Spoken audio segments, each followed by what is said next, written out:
नमः शिवाय। ओम नमः शिवाय। ओम नमः शिवाय। ओम नमः शिवाय। ओम नमः शिवाय। बोलो कृष्ण कन्हैया लाल की जय। बोलो खाटू नरेश की जय। रसेश्वर महादेव जी महाराज की जय। जय जय श्री राधे। जय जय श्री राधे। जय जय श्री राधे। तो महाराज बाबा आशुतोष भगवान के समक्ष बैठकर कुछ चर्चा करने का आज पुनः सौभाग्य प्राप्त हुआ है। तो आज का जो प्रसंग है वह है भक्ति के द्वारा हम किस प्रकार से अपना और दूसरों का कल्याण और उसकी कामना करें। कल्याण तो हम नहीं कर सकते हैं, कल्याण तो बाबा भोलेनाथ करते हैं। हाँ, कल्याण की कामना कर सकते हैं। कामना हमारे वश में है। हम कामना करें और प्रभु कल्याण करें, बस हो गया काम। तो प्रसंग के अनुसार ही भक्ति की कामना करना भी बहुत बड़ी चीज़ होती है। भक्त तो भगवान से भी बड़े होते हैं और भक्ति तो वो पारसमणि है जिसको कि प्राप्त करने के बाद फिर कुछ भी पाना शेष नहीं रहता है।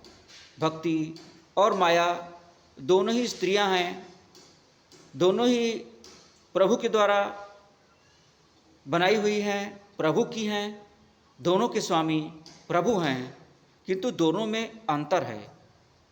भक्ति जो है वह पारसमणि के समान है, जो कि भक्त को अभिभूत करता है, अनुग्रहित करता है, उसको सब कुछ प्रदान कर देता है। भगवान की भक्ति तो महाराज भगवान को भी भक्त से मिला देता है, भगवान के दर्शन करा देता है, भगवान की प्राप्ति करा देता है। परंतु माया भी स्त्री है और भक्ति भी स्त्री है। और यहाँ माया से भी हम बच नहीं सकते हैं, क्योंकि संसार में रहते हैं ना, तो संसार में माया तो व्याप्त रहेगी। सांसारिक वस्तुएं हैं, सांसारिक संबंध है हमारे, तो माया कहाँ जाएगी? माया भी नहीं रहेगी। परंतु माया से हमको बचना होता है। माया में फंस जाने से फिर हमारा कल्याण नहीं है। भक्ति में लगने से, भक्ति को प्राप्त करने से हमारा कल्याण है। तो हम भक्ति में लगें, माया में न फंसें। यह संदेश आज के इस प्रसंग का है। और दूसरी चीज़ कि माया का भक्ति पर कोई प्रभाव नहीं पड़ता है। माया में फंसकर हम थोड़ी देर के लिए भक्ति को भूल सकते हैं, परंतु यदि हम भक्ति में लगे रहेंगे, भक्ति करते रहेंगे, तो माया हमारा कुछ उखाड़ नहीं पाएगी, कुछ बिगाड़ नहीं पाएगी। क्योंकि स्त्री स्त्री को कभी मोहित नहीं करती है। माया भी स्त्री, भक्ति भी स्त्री, तो कहाँ से मोहित करेगी? कैसे वो अहित करेगी भक्त का? तो तात्पर्य ये है कि हम भगवान के भक्त बने, भगवान की भक्ति में निरंतर लगे रहें। भजन, कीर्तन, कथा, सत्संग, स्वाध्याय एवं ध्यान के माध्यम से प्रभु का चिंतन करें, उनकी भक्ति करें। फिर देखिए हमारा कल्याण है। माया हमारा कुछ नहीं बिगाड़ लेगी। माया है, वो तो रहेगी। माया तो संसार को नहीं छोड़ सकती है, लेकिन भक्ति भी संसार में है।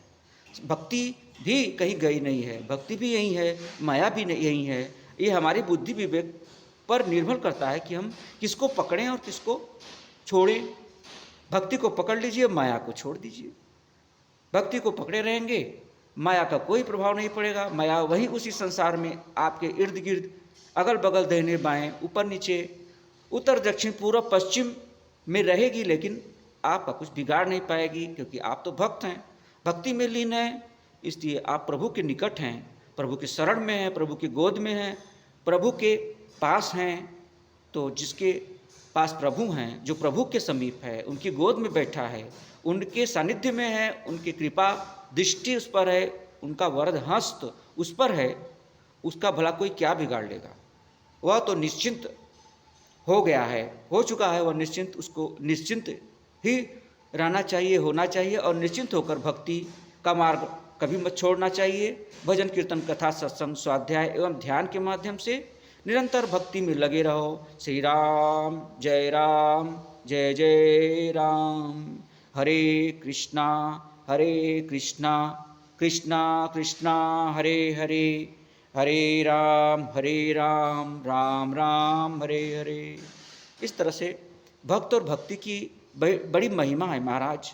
और पूरा श्रीमद् भागवत महापुराण आप श्री रामचरित मानस को ले लीजिए, यह भक्तों से भरा हुआ है, भक्तों की कथाओं से भरा हुआ है, भक्ति से भरा हुआ है।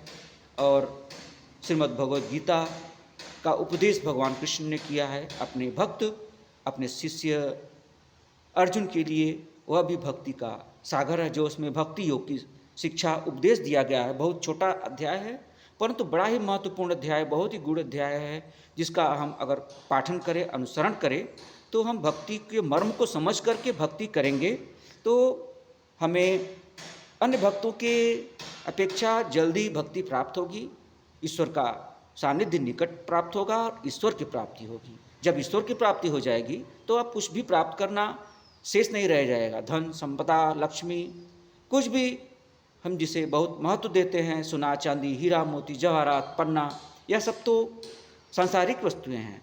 भक्ति का फल ये थोड़ी ना है, ये तो बहुत छोटी चीज़ है। वो तो आपको वैसे ही मिल जाएगी। जब आपको भगवान की भक्ति मिल गई, भगवान मिल गए, तो यह सब कांच के टुकड़े, कागज़ के टुकड़े और यह सब रंगीन सिक्के धातुओं के, ये सब क्या है। एक भक्त के लिए इसकी कोई कीमत नहीं है। सुदामा जी के पास तो सब कुछ था। सुदामा गरीब कभी नहीं थे।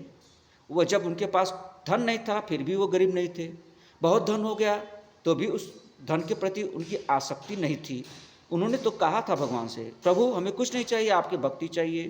क्यों नहीं चाहिए? क्योंकि यदि मेरे पास यह संपत्ति आ जाएगी तो हमें अभिमान हो जाएगा, फिर हम माया में फंस जाएंगे, फिर आपकी भक्ति कैसे करेंगे, आपका नाम जप कैसे करेंगे, आपका भजन कैसे करेंगे, सब छूट जाएगा। इससे तो अच्छा है कि यह सब हमको मिले ही ना, सिर्फ आपकी भक्ति का सानिध्य रहे और इसके लिए जो भी साधन करना पड़े वह साधन करने का हमारे पास समय अवसर रहे, यह महत्वपूर्ण है। धन संपत्ति महत्वपूर्ण नहीं है। कोई भी भक्त गरीब नहीं था और कोई भी भक्त गरीब नहीं रह सकता है। उसको चाहिए ही नहीं वो चीज़, उतना ही उसको चाहिए जितना उसको आवश्यकता है। उतना आवश्यकता जितना है वो भगवान स्वयं दे देते हैं, क्योंकि वो तो घट घट वासी है, अंतर्यामी, वो जानते हैं आपकी क्या आवश्यकता है, वो दे देंगे। बस लगिए भक्ति में, फिर बाकी सांसारिक वस्तुएं तो आपको पीछे पीछे दौड़ेंगी, हैं, आकर्षित करेंगे, आपको बुलाएंगे अपनी ओर। मगर साधक भक्त को इसकी फुर्सत कहाँ उसके पास जाने की और उसकी ओर देखने की। भक्त तो बस आगे चलता है, आगे ही चलता जाता है, भक्ति में मार्ग में आगे बढ़ता जाता है, उसको पीछे मुड़कर देखने की फुर्सत नहीं है। भक्ति का मर्म अत्यंत गूढ़ है। भक्ति ऐसी वस्तु है, ऐसी चीज़ है, ऐसी पारसमणि है, कल्पतरु है, कामधेनु है कि जिसका वर्णन शब्दों में, वाक्यों में नहीं किया जा सकता है। यदि व्याख्या करने चले भक्ति की तो युग बीत जाएगा, मगर भक्ति की व्याख्या कहीं समाप्त नहीं होगी। परंतु एक सुखद मोड़ देते हुए, एक सुखद बिंदु पर इस चर्चा को तो विराम देना ही पड़ेगा। भक्त प्रहलाद जिस प्रकार से भक्ति किए और भक्त की वाणी को सत्य करने के लिए भगवान प्रतिबद्ध हैं। भक्त जो कह देगा भगवान को सत्य करना पड़ता है। खंबे में भगवान नहीं थे, मगर भक्त ने कहा कि खंबे में हैं भगवान, तो बस निकल गए खंबे से और कल्याण कर दिया। प्रहलाद महाराज का उद्धार कर दिया, हिरण्यकश्यपु का। और यह एक इतिहास में, संसार में एक मिसाल दिया कि भक्त जब पुकारेगा तो भगवान को आना पड़ेगा। भगवान कहीं भी रहें आ जाएंगे और उसका कल्याण करेंगे। नमः पार्वती पते हर हर महादेव।